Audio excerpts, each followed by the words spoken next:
Hey, good morning. It's Dr. Bushman, and today we're going to talk about the one leadership style that millennials and Gen Zs perform the best underneath. And unfortunately, it's the leadership style that boomers and Gen Xers, and especially traditionalists, were never taught. And it is the supportive leadership style. So there's four main leadership styles. This is different than leadership theories. There's lots of theories. But as far as the style goes, there's certain preferences that each individual person enjoys. They like to lead that way, they want to be led that way, and they're called leadership preferences.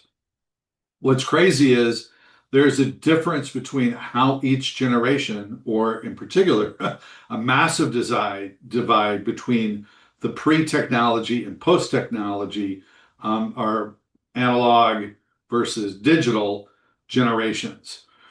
The analog generationals being typically Gen X, we were kind of a bridge generation where, we were getting into digital and whatnot, as in transforming from a manufacturing to a technological and service-based economy. But boomers really solidified in traditionalist their leadership prior to that revolution. And the leadership style back then was command and control. It was all based in a manufacturing economy. We're not a manufacturing economy anymore, and that's not how the younger generations. They don't go to school to learn how to work on a manufacturing floor. They go to school to work in a technologically advanced society. Therefore, they have actually grown up with a completely different set of expectations of what leadership is and how they want to lead and be led. And that is by the supportive leadership style, number one. And number two is by participative leadership, basically mentoring and coaching.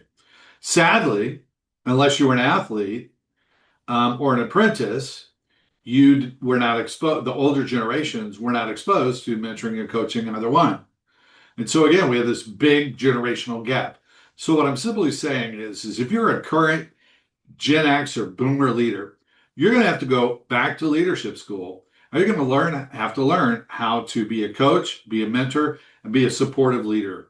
And that does include, as a subset, servant leadership style, right?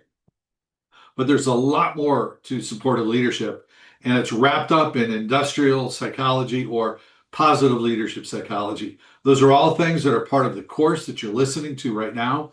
They're part of our 4-day intensive leadership master workshop that we've conducted for thousands of people.